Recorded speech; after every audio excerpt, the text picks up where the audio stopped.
Sixers fans, how we feeling out there?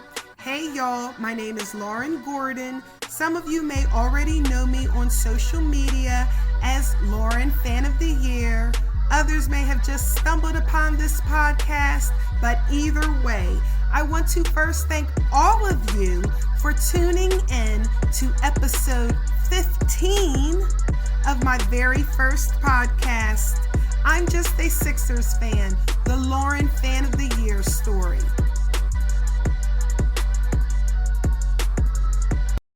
Now let's continue the story. Y'all, disgraced Brian Colangelo was replaced by Elton Brand, a former Sixer, as the new Sixers general manager and president of basketball operations. On June 21st, the Philadelphia 76ers had the 10th and the 26th draft pick.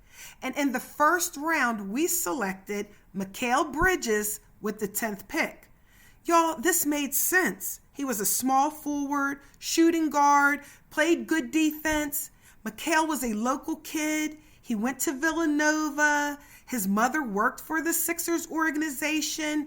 And he was also the cousin of sports radio host Devon Givens, who was at 97.5 The Fanatic at the time. And I told y'all, Devon was my sports crush because he knew not just Sixers, not just the NBA. Devon knew basketball. Now, I didn't know Mikal, but I did know Devon. And if he was anything like his cousin, I knew that Mikal had a high basketball IQ. I was actually excited about this move. But then, a few minutes later during the draft, it was announced that Philadelphia 76ers traded Mikal to the Phoenix Suns for Zaire Smith. Remember Zaire? That's how Brett Brown would say his name with his Boston accent, Zaire. And I was like, what the hell? Okay, I was confused, but then again, what do I know? The Sixers organization obviously know more than I do. And I told y'all, I don't necessarily follow college basketball. I only watch highlights of the players projected to go in the first round. I knew about Mikal, but not so much about Zaire. But I figured, hey, there's plenty of obscure players who have come into the league who end up making a name for themselves. Who knows? Zaire could be that guy. I was going to trust the process. Well, fast forward, Zaire Smith would play 6 games as a Philadelphia 76er. He averaged 6.7 points, 2.2 rebounds, and 1.7 assists. And he would end up in the G League with the Delaware Bluecoats, then later had some kind of life-threatening allergy that would prevent him from playing.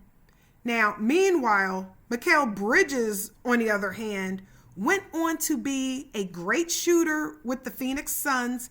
He would then go to the Brooklyn Nets and end up being their franchise player, and he is currently with the Knicks. Mikal Bridges is the type of player we could have definitely used. It was another bad move by Brett Brown and the organization. I felt bad for Zaire. Like, what are the odds he would get so sick that it would end his NBA career? Again, I thought, is this because of the process curse? Also, with the 26th pick, we selected Landry Shamet. I was still not completely sold on Markelle Fultz. Like Zaire, I thought Fultz was a bust who would never get us to the next level to win a championship. And on June 24th, a video surfaced of Fultz dribbling, showing off his handles, and in my opinion, he looked a little wild and out of control. But I posted on Facebook, I feel bad for talking smack about him. He's putting in the work and trying to get better. I can respect that.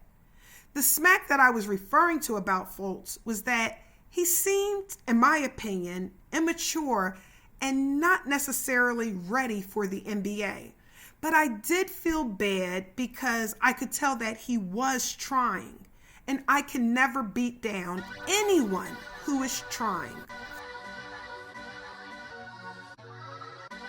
With LeBron leaving the Cleveland Cavaliers and entering free agency, there was talk that LeBron could possibly end up in Philly or with the Los Angeles Lakers. And on June 29th, I posted, just heard cameras are being set up outside of LeBron's home. Possible announcement later today? Embiid, who is known for being a troll, tweeted, "The Lakers are forever going to be Kobe's and Magic's team. Process that." Embiid's tweet was a little confusing to me. Did Embiid want LeBron in Philly or not? Was Embiid trolling to LeBron because he thought he was going to sign with the Lakers? Or was he sending a message to the Lakers fans saying, this is why LeBron won't sign with the Lakers? I wasn't sure. And this just added to the free agency excitement. I was following sports columnist, NBA insider Adrian Wojnarowski. I had my phone set for all of his alerts to notify me of any incoming Woj bombs, which was basically his breaking news. Woj was always the first to drop the news, so fans like myself watched his social media waiting for the next update. Woj reported that LeBron was traveling to Los Angeles, and I posted on June 30th, kind of tongue-in-cheek, out of respect, I think LeBron is going to tell Magic Johnson in person, thanks, but no thanks. I'm going to Philly. Trust the process, baby. Hashtag stay tuned. Hashtag NBA drama. Hashtag I love this game. On July 1st, we traded our two shooters, Marco Bellinelli and Ersan Ilyasova. And I posted, bye-bye Bellinelli and Ilyasova. Thanks for being a part of the process. Then, later that day, a Woj bomb. He tweeted, for today's meeting, Sixers will meet with LeBron James's reps, sources tell ESPN. James will not attend this meeting. Y'all, even though I didn't necessarily want LeBron, I began thinking, wait, it's a possibility he could end up in Philly as a Sixer. The news media didn't help either, because at the bottom of my television screen, I saw a live video of a plane landing in Los Angeles that was presumed to be the Sixers staff going to meet LeBron's people. It was all very exciting. Also in July, we signed J.J. Redick and Amir Johnson as free agents, and Jonah Bolden to a multi-year contract. Shake Milton was signed to a two-way contract. Then, news was circulating that Jimmy Butler wanted out of Minnesota. Y'all, I was always a Jimmy Butler fan. First of all, he's a cutie. He's a trash talker, but he backs that mess up. He's an alpha male, and I felt like our squad was mostly betas. We needed a killer who wasn't afraid to take that final shot. I liked him with the Bulls, I liked him with the Timberwolves, but I loved the idea of Jimmy Butler in a Sixers uniform. I wanted him, and I wanted him bad on this team. I made a lot of Facebook posts expressing my love for Jimmy Buckets, and I cannot tell you how many debates I got into with people who tried to get me to change my mind by saying things like, he's a cancer in the locker room. He's going to get hurt. He can't stay healthy. He's trash. And y'all, I always respect other fans' opinions, even when we disagree, because in the back of my mind, I always know that they are wrong and I am right. No, I'm just kidding. But for real, no one could change my mind about Jimmy Butler. On July 3rd, I posted, "Hell yeah, I'll take Jimmy Butler, but I don't want to give up Dario Saric." 3 days later, on July 6th, during Summer League, I would make a post about Furkan Korkmaz. No one can Furkin stop him. He's being called the Persian Pistol. I love it. He's going to get mad love from Philly. Y'all, Korkmaz was shooting 7 for 10 from three-point line at this point, and I thought, oh my goodness, he's exactly the kind of shooter we need on this team. That game, Furkan Korkmaz scored 40 points, hitting 8 three-pointers. On July 12th, during Summer League, I made another Facebook post. My last placed 30-seed Sixers upset the 3rd-seed Suns to advance in Summer League playoffs. That was a memorable game. 3 days later, on July 15th, Furkan Korkmaz must have had another good game because I posted, "Yup, that's Furkin right. We were the last place 30-seed team that just stole another one to advance to the next round in the Summer League playoffs. The Sixers scored 8 points in less than 50 seconds and won that game." On July 20th, Richaun Holmes was traded to the Phoenix Suns with Mikal Bridges. I actually liked Richaun Holmes. On August the 7th, Shams Charania, another sports reporter and NBA insider, reported, sources, Philadelphia 76ers rookie Zaire Smith has suffered a fractured left foot. Smith, the number 16 pick in the draft, hurt his foot on Monday in Las Vegas during a developmental camp for NBA players. And I posted, "What the fudge? Fultz, I'm going to need you to pull through. OMG, why do these injuries always happen to my team?" I began thinking again, damn, could this Sixers curse thing be a real thing? On August 23rd, my Sixers rep Alex invited her season ticket holders to a Thanks a Latte event. It was a meetup at a Center City coffee shop with a few of the season ticket holders. While sipping our coffee and catching up, I shared with Alex that Larry and I had separated, but I was adjusting, focusing mainly on my Sixers. Alex was a great listener. She was supportive, encouraging, and then I asked how she was doing. Y'all, Alex is so humble and so modest, and she said she did have some good news to share with me. And in a very matter-of-fact way, she told me that she was voted the best rep in the entire NBA. I couldn't believe it. I was so happy for her. I hugged her and I told her that I was extremely proud of her. It was a well-deserved honor. Alex sets the standard for customer service and being attentive to season ticket holders. Alex always made me feel like a VIP. She would randomly call me out of the blue just to see how I was doing. She would ask how was my experience as a season ticket holder. And she was always asking for feedback on how things could improve. And at the end of each call, she would ask me if I needed anything. She genuinely cared about me. And y'all, I honestly thought that I was Alex's favorite member. But then, whenever I would go to those season ticket holder events and I would mingle with other season ticket holders, everyone I spoke to had the same exact experience. We all thought that we were her favorite. She makes everyone feel special.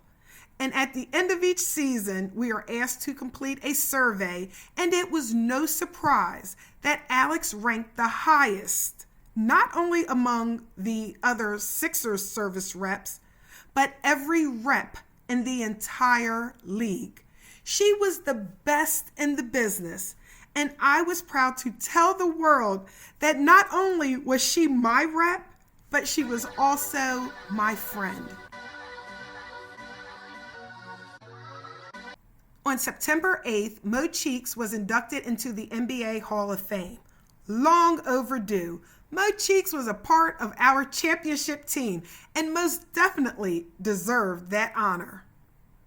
A month later, in October 5th, during a preseason game against the Dallas Mavericks, J.J. Redick scored 28 points, had 7 for 7 three-point shooting, and was 10 for 10 from the field. He did not miss. Y'all, that is pure perfection. I knew it was just preseason, but I liked what I saw. Between JJ and Furkan, we now had some sharp shooters. And I had concerns when Ilyasova and Bellinelli were traded, but I felt like we improved our shooting with Furkan and JJ.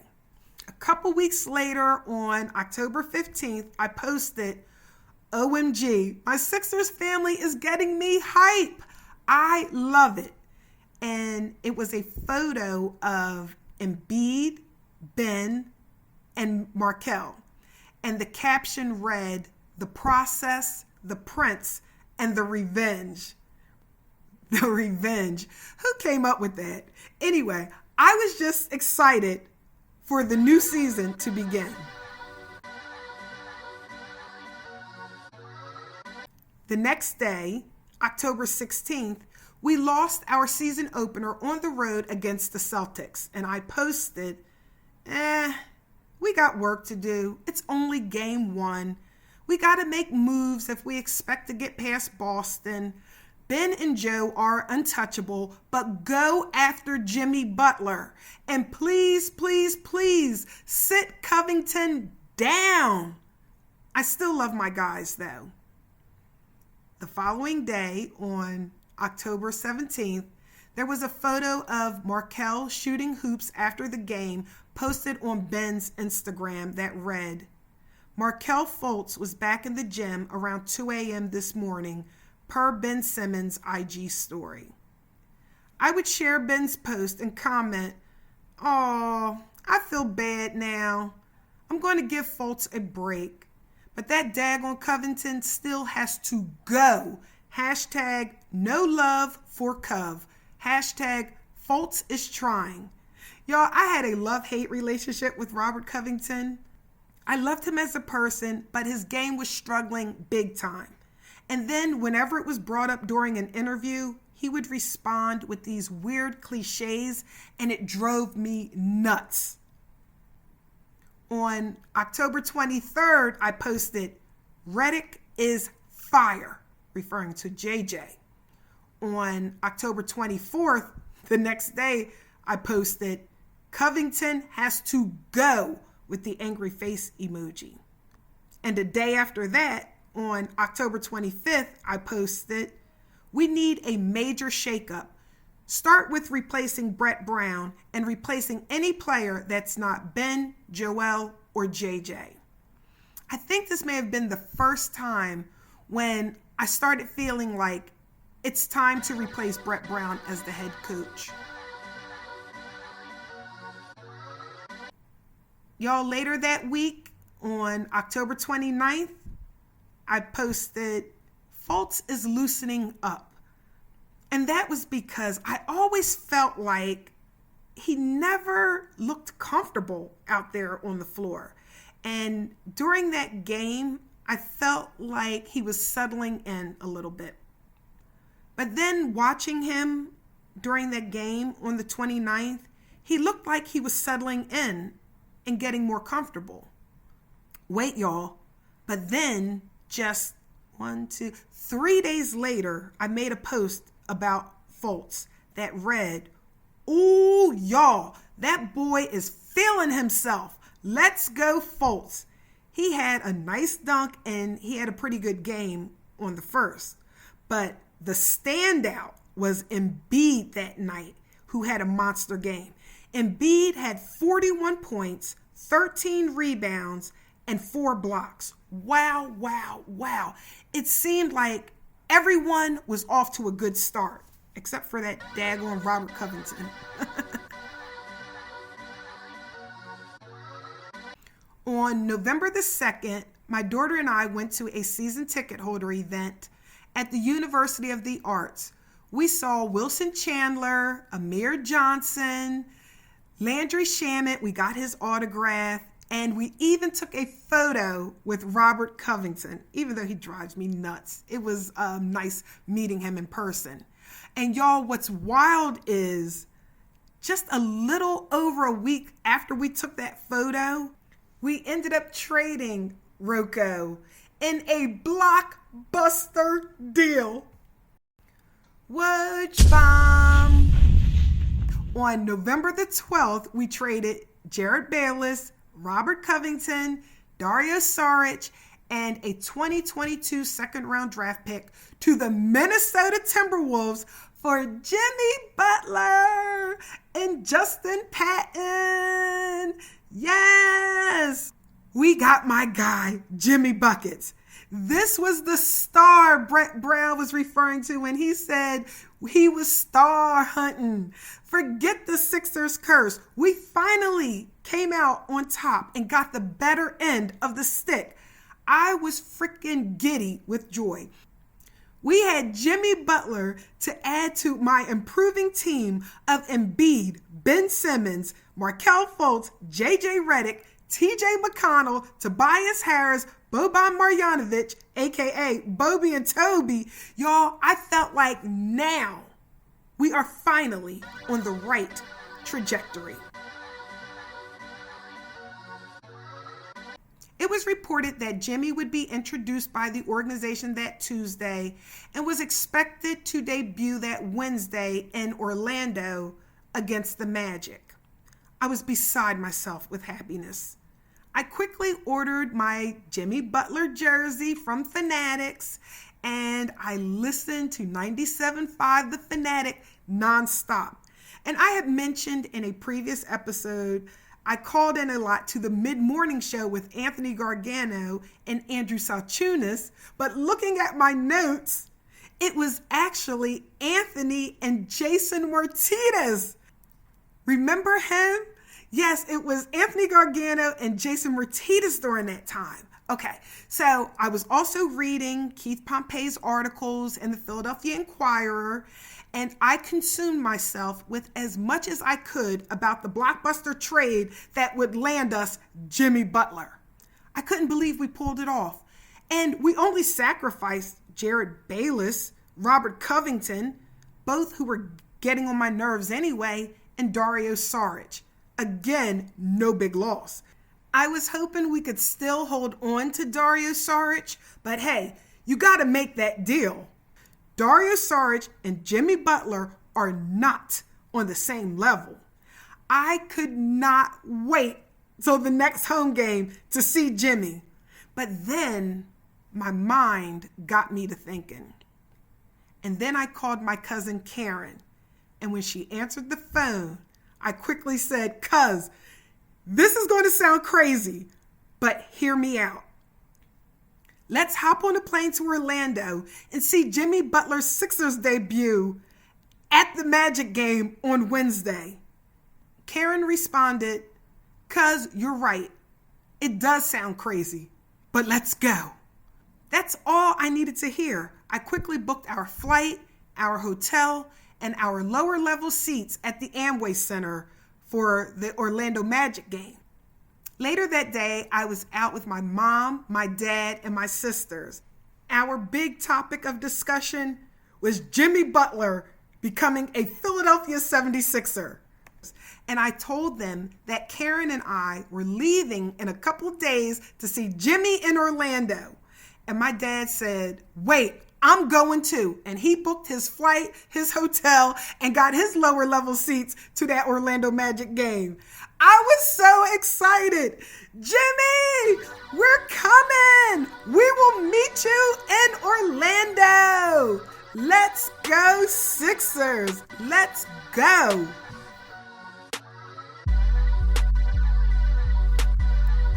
Thanks for tuning in, y'all. Be sure to like, comment, subscribe, and share. And be sure to tune in to episode 16, which may be delayed because, as you guys know, the start of the regular season is this upcoming week. So episode 16 may be delayed, but if you're a subscriber, you'll get the notification. Be sure to tune in to episode 16 as we continue the story.